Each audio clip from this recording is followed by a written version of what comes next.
What's up, ladies and gentlemen? My name is Scyushi, and we're back in with some more Trove, and today is the day of days. I know that it's been a long overdue video, but today we're going to be talking about how you're going to end up getting mastery extremely fast. Pretty much these are going to end up being the best tips and tricks from myself and you guys in the community, because I ended up asking you guys for some of the tips that you guys have used to end up getting mastery from a starting player and onwards. So, you know, mastery in general, there are definitely going to end up being the two different types within the game world. So there's going to end up being the Trove Mastery and Geode Mastery, but we all know there's only one type of mastery that actually counts, and that's going to end up being the Trove Mastery. A lot of it is going to end up being from badges and dragons, etc., but we'll get into that. Either way, I would appreciate if you guys would smash that like button before we end up getting started. Check out the merch if you want to support the channel. And why we're actually hanging out here in my good old hub from a million years ago is because I wanted to take a look at this sign right here and let you guys know that this beginner's hut actually used to be very useful for starting players, because it's actually got tons and tons of different great tips.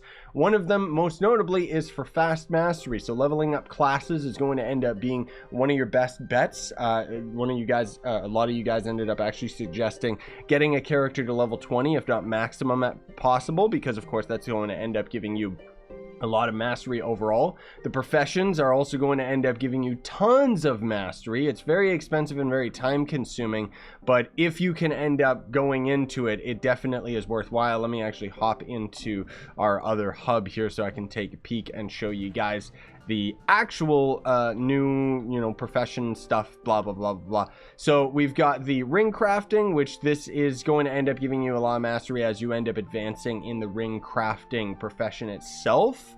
And then on top of it, you're going to end up getting lots of rings out of it. These are going to end up being quite expensive, but so long as you can afford the resources, it should be fine. So this is more so maybe mid to late tier of your progress within Trove. Like, you'd pretty much have to be able to go to U8 to farm for nitro and stuff, and then you can just sell that for flux to end up getting any of the items that are required for all of this crafting. Or you could just end up going for it yourself, you know, blank scrolls, crystallized clouds, radiant shards. It's all going to end up being quite expensive if you're early on, especially if you're trying to get mastery out of the professions. Rune crafting is not going to end up being your best bet, let me just tell you that much. And then we're also going to end up having the new gardening. So gardening is going to end up going to a whole other tier, which is pretty crazy. Which I already have videos talking about all of the gardening 2.0, so that's kind of how you guys can end up. You guys can refer to those videos if you want to know how the gardening works, but basically gardening is going to end up going up to skill 300 now, and is going to end up being probably your best bet if there's a profession that you want to jump into right away. Gardening, I would say, is probably the easiest. It's not easy, but it's the easiest out of the professions as far as resources. And then of course, you know, there's going to be all of these. I remember the good old days when you try to craft all of these mounts. These are going to end up being quite expensive, but so long as you have the resources, you can get them right away. The reason I also recommend going into gardening is because if you can't afford to buy it, a lot of these mounts are going to end up costing seed feed, which is an item that you have to get out of gardening. So you definitely pays to check that out. So a couple other tips that you guys had is going to the like doing the geode stuff. So the geode mastery is going to end up giving you well, it helps you out. It honestly gives you normal Trove Mastery as well when you're going for the Geode Mastery, just because for the most part, you know, there's going to end up being the crafting table over here, and then just all of the modules and everything that you get out of the Geode Caves, sure. But when you're actually going through the Crystology table, it's going to end up giving you normal Trove Mastery alongside the Geode Mastery. Not to mention all the mounts and stuff that you can end up getting out of it, and the costumes. Like, let's just take a peek at this Indigo guy, for an example. He's going to give you 50 normal mastery as well as the 50 Geode Mastery. Now, here's the thing to consider. While there is two different types of distinct mastery in the game, you know, unlocking a lot of things in this Geode area is going to end up giving you Geode Mastery first and foremost, with Trove Mastery on the side. But the thing that's nice about it is that both of these, your mastery level of both of these is going to end up combining into your total Trove Mastery, right? I mean, even though this mastery is the big one that we're talking about today. And it's pretty cool because if you end up being like I think top 2,000 within all of both of the masteries. You end up getting like orange name. If you're top 2,000 for just Trove Mastery, you can get yellow. If you're top 2,000 for just Geode Mastery, you can get blue name. That's based on the leaderboards and stuff like that. If you, you know, you can see right here, Trove Mastery points, Geode Mastery, and Total Mastery and stuff like that, right? So long as you're in the top 2,000, you'll end up getting a bunch of stuff out of it. Now, Geode Mastery does max out at 100, but that doesn't mean that the points associated to your account stop there. Like, I actually have higher than 100 Geode Mastery just because this is the limit in-game, even though the stat value associated with my account can actually end up going over that. So just keep that in mind. So meanwhile, back here at the starter hut from the old hub, you can see buy sales from merchants in the ocean. This was one of my original big tips, just because you can end up getting quite a bit of mastery very, very quickly just by finding a merchant that's going to end up selling you a lot of the different items. So you can end up buying mounts, you can end up buying sails, etc. It's going to probably take me a little while to end up finding one of these guys, but I'm going to kind of explain how these boat merchants work. There's a lot of other tips that we're going to end up getting into, but I just kind of want to show you guys. So this is going to end up being a Trove of Wonder ship. I wouldn't really recommend these guys just because they're very, very expensive. I guess I will talk about it today just because you can get quite a bit of mastery out of it. So basically, you're going to go to this guy, you'll buy Trove of Wonder boxes, and then out of those boxes, you can get a bunch of mounts and stuff like that that you can buy from the market, but they're going to end up being extremely expensive. Gonda is pretty much the most expensive mount in the entire game that you get rarely out of all of these things. Take it from me, I opened like 8,000 of these or something like that. But anyways, in these you can also get some what do they call these again? Fragments of Wonder. That's right. So you can use the Fragments of Wonder at this merchant and make sure that you scroll down. It's very hidden. And you can get like a bunch of different items out of this. Not to mention there's also going to end up being in the hub area. I'll show you guys in a moment, but Bomber Royale ends up giving you a bunch of stuff as well. So this is going to end up being one of the merchants, one of the boat merchants right here, and you can kind of tell based on the color of like the sail and everything like that. There's going to end up being I think there's a different merchant as well. Like this guy's going to end up selling us this mount for 9,000 glim. So that's a decent amount of mastery just for 9,000 glim. Now I don't know if that other person Lucy is too close, but what you can actually do for these ships is you can be a little bit cheaty. You can actually just get them out of render distance, and then when you end up getting them back into render distance, except this idiot's following me, so it kind of messed things up, you have to make sure that nobody has this thing in render distance. So let's just say, for example, I was the only player around. Now it's out of render distance, so now I could end up going right back to it, and then the shop would have actually changed its inventory. That's not going to work if there's other players in the vicinity, though. So basically what you're going to be searching for is one of those ships and trying to get it to sell you a bunch of sails, and it'll just sell you tons of them for glim. Now this is the other boat merchant that I was talking about, where you can see it's all purple and stuff. So this guy is very, very different, and he's going to end up selling us a different mount, the Jelly Knight. I do want to point out, you have to go into the biome that has the pirate ship turning wheel thing. I don't know what it's called, but that's where you end up finding these merchants. So you can see right here, this guy's got a bunch of the sails, and this is just a whole bunch of free mastery right here, especially with how cheap glim is. You can usually end up trading other items. Oh my goodness gracious. You can usually end up trading a bunch of items to end up selling it to you know, players and stuff like that, so that you can end up getting some more of the sails and stuff. What is going on with the VFX of these mods? It's just destroying my game right now. Get out of here, jeez. So let's just get this boat out of render distance, and then I'm gonna go back, and hopefully it's going to work. I don't think this other person's nearby. Yeah, and so even though you see that this merchant is actually selling sails again, these are completely different sails than the ones that we just saw 2 seconds ago. So there's lots of different sails that you can get out of these guys. And again, these are going to end up being pretty worth your while, because if we go into the ship tab, you can see all these sails are like, some of them are 20 mastery, some of them give a full 50 mastery. It's definitely worth picking them up. Now, let's hop into the hub so I can tell you guys about Bomber, as well as there's going to end up being the boat merchant in general, just in the hub. And again, you know, this is pretty much just the quickest, easiest easiest ways of getting mastery right away. As soon as something becomes too difficult in one area, you can start focusing on the other area, and it's going to end up starting out easy, getting to medium difficulty, and so on and so forth. So this is going to be the Bomber Royale guy. So you basically just play Bomber Royale, win matches, get coins, and then you can spend it on all sorts of different things. It's not going to end up being very easy, but it will double as being one of the best ways of actually leveling up your characters in the entire game.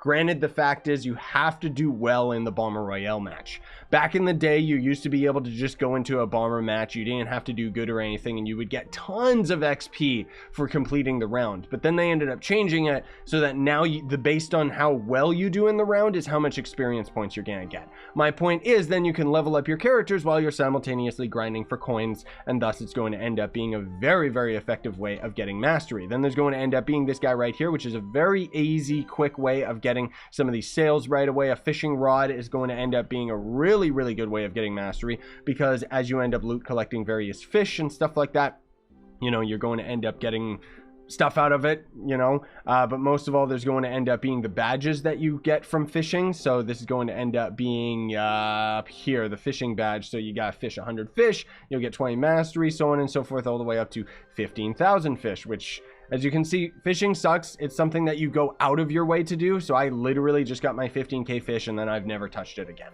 So over here in the combat tab is where you can end up seeing your fishing, and you can see that just by loot collecting these fish for the first time, they're going to end up giving you various amounts of mastery. It's on my to-do list to make like a proper in-depth fishing guide, because getting a lot of these fish is actually really, really cryptic and difficult. But that tutorial in itself would end up taking me a very long time to end up producing, and fishing in itself is very boring. So it's like I would have to cross-confirm like where you end up getting all these fish, because it's been, again, years since I ended up farming any of this stuff.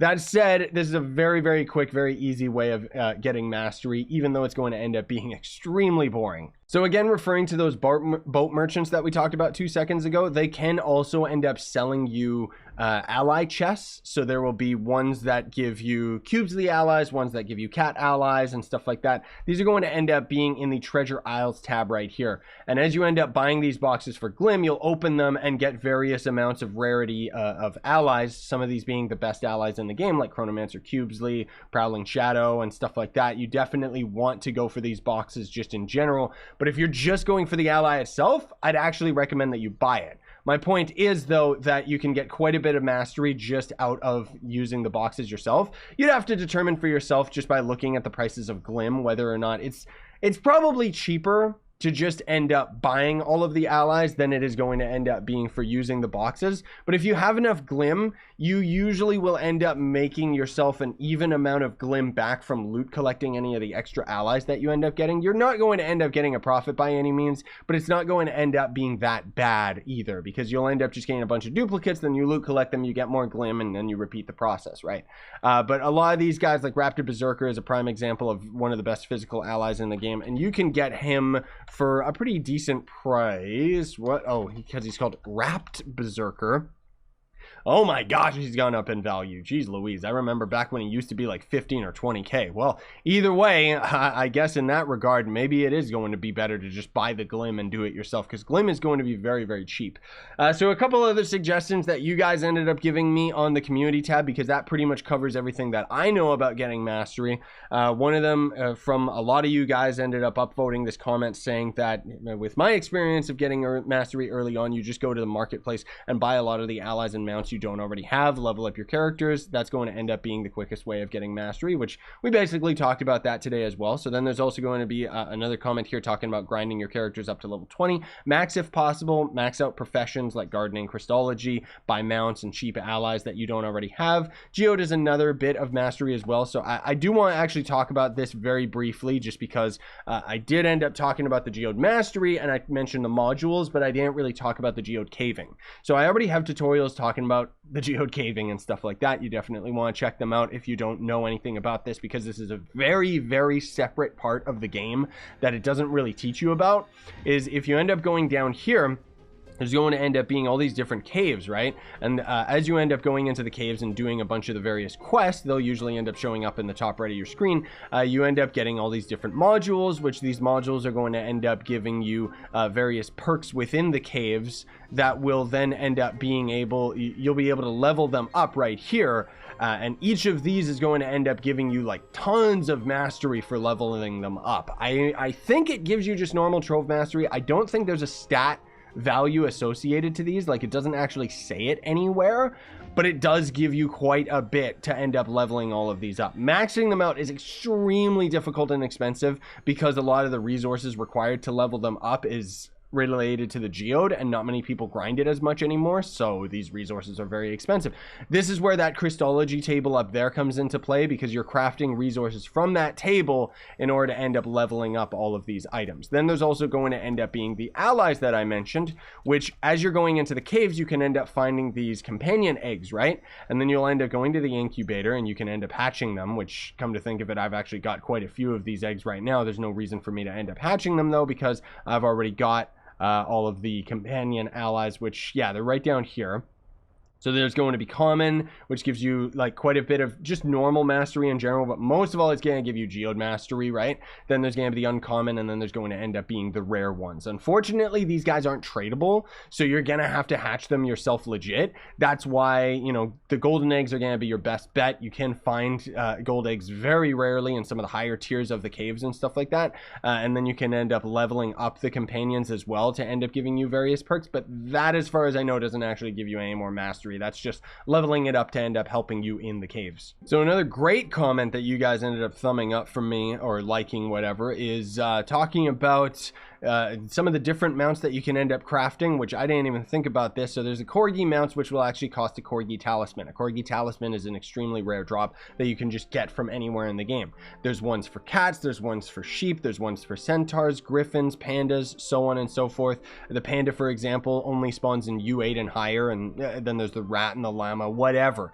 Some of these you can end up buying for super duper cheap, and then you just get the resources in order to end up crafting these mounts as well. That's going to end up being a really good way of getting mastery if you're just missing that little extra bit. Then there's also going to be stuff that you can get out of the Chaos Crafter, including the classes themselves are going to end up giving you tons of mastery for leveling them up. But then there's also going to be a lot of these mounts and stuff like that, and you can kind of go through these for yourselves and see which ones cost a lot, which ones don't cost that much. Pretty much anything in the collections tab is going to end up being like 30,000 flux and then a bunch of other resources. Then there's also going to end up being the legacy items, which most of these are going to end up costing the same. Some of them will end up acting as a premium item, which costs 150k and a whole bunch of really expensive resources. That's where these premium items come in. Thankfully, we haven't seen too many premium items added to the chaos chest lately, because these are really, really expensive flux wise. Then there's going to be the light chaos bolt and the dark chaos bolt, which these you can end up trading your souls in for, that you end up loot collecting gear for and stuff, but you'll end up spending time gated items you get out of the Shadow Tower as well. So it's not really recommended to end up crafting any of these, outside of the fact that you can get a bunch of fragments in order to craft the light Pegasus and dark Pegasus dragons, as well as just having both of their eggs and combining it into the dual dragon. So dragons in themselves, you know, I've already got a dragon tutorial video for 2019 that talks very extensively of how you end up crafting all of the dragons. Links are in the description for all these videos I've mentioned, by the way, and if they're not, well, you can search it up on my channel very easily. But dragons are going to end up being an extremely good source of mastery. However, I wouldn't recommend that you go for these right away, just because they're going to be very expensive as well, not to mention just the resources that it costs to craft them in general. The dragon coins are going to end up being absolutely atrocious to get, just because they're really, really time gated if you're free to play, and even pay to win, you got to wait until they're in the shop just at random times and stuff like that. So then there's also going to end up being some of these mounts and stuff that you can get out of the store. There's going to be a bunch of costumes and class packs and junk like that. I wouldn't recommend getting chaos chests out of the store or anything, it's just a ripoff, but you can go for a lot of the flasks and junk like that as well, because you can't actually get these by any other means. Most of these items you can get from qubits. Some of them you can only get from credits, which again means you're going to have to sell items to get flux in order to end up buying credit pouches from other players, because a credit pouch is basically somebody who spends real life money to end up getting a bunch of credit pouches and then trades them to players in game. So it costs a lot. And as far as flux is concerned, I've already got other tutorials talking about how you can end up farming flux, right? Now, speaking of earlier, you know, I just mentioned about not spending your time-gated resources you get out of the Shadow Tower, because you're going to want to save every item you get out of the Shadow Tower, just because while you end up completing normal bosses, you'll get Titan Souls, and then for Daughter of the Moon, you end up getting Lunar Souls, as well as Despoiled Divinity, and these resources are spent on getting some of these other crazy items. So you can end up spending Shadow Shards, which you just get from Shadow Towers, on these Shadow Cache. You can get a bunch of different allies, some wings and stuff like that, very rarely out of them, and a dragon as well, so it costs a lot to do. But most of all, you end up getting Hearts of Darkness, which is spent on getting a lot of these different Shadow Tower mounts and costumes and allies and junk like that, and that's going to be tons and tons of mastery for you. Titan Souls, you can end up buying a bunch of sails, mounts and costumes, what have you. Lunar Souls is going to end up being the same thing, and these are going to end up being considerably cheap. Well, some of them are. For example, if we go for this mount, it's going to be 5 Lunar Souls, so you can get a total of 3 a week based on the difficulty of Shadow Tower that you do. If you complete a normal Shadow Tower, you end up getting 1 hard Shadow Tower, you get another 1, and Ultra Shadow Tower you get 3. You can only get 3 in total. You only have to complete Ultra Shadow Tower every week, and you'll get all 3 from the preceding difficulties. So, you know, within 2 weeks you could end up getting this mount. Within 2 weeks you could get this mount. Depends on what you focus on. Despoiled Divinity is going to suck though, because this is a resource that is extremely difficult to get. You only get a very, very limited amount of these per week, but you can get tons of different lunar costumes from it, 1 for every character, and then you can also work towards getting the Moon Silver Dragon, which is going to end up being very difficult to get as well. Another quick tip that I would recommend is, if you can handle U6, go there and go to the Forbidden Spires, because you can end up crafting yourself a dragon that doesn't cost dragon coins, as well as the Griffin mount. Not only are these some of the coolest mounts in the game, but you can actually get them just by farming normal enemies in each of the biomes. And the thing that's really cool is you're going to simultaneously get fiery feathers from enemies at random and blue sagely dragon scales at the same time. So you're essentially farming for 2 mounts at the exact same time, and then you go over to the Forbidden Workbench, and then here you go, you can craft this bad boy right here and this bad boy right here, and they're absolutely awesome mounts, on top of the fact that they end up giving you extra mastery. So a couple other closing tips that I want to let you guys know about is that you can always spend a bunch of your extra time checking out all of the different badges to see whether or not, like, which ones end up giving you mastery. There's one for adding 25 people on your friends list. There's a whole bunch that you get out of gameplay, so it definitely pays to look through these and see which ones you can start focusing on. This right here is where you get like tons of mastery out of the new gardening system, so you definitely want to check that one out. As far as just getting mastery, it's very boring and it's very time gated. Not to mention just completing Shadow Towers in general gets you a bunch of badges and stuff like that. There's just so many things, to the point where I don't even have my Rampage badges. You know, I gotta complete 200 rampages total, and I'm at 116 just because nobody bothers with rampages anymore. I should have farmed it out of the way when rampages were popular and came into the game, but now it's really difficult to end up doing that. But you still want to check it out, still want to check those badges out so that you can end up getting it as quick as possible. And then also, I just wanted to mention passively that the reason you get so much mastery from leveling a character from 20 or up to 20 and then up to 30 is because there's actually a lot of costumes that are associated to each of the different levels. So you can see the Trovian Guard, no, not the Trovian Guard, this one, the level 30 Knight costume. So these are going to end up giving you lots of mastery, just these costumes in general, level 10, level 20, and level 30.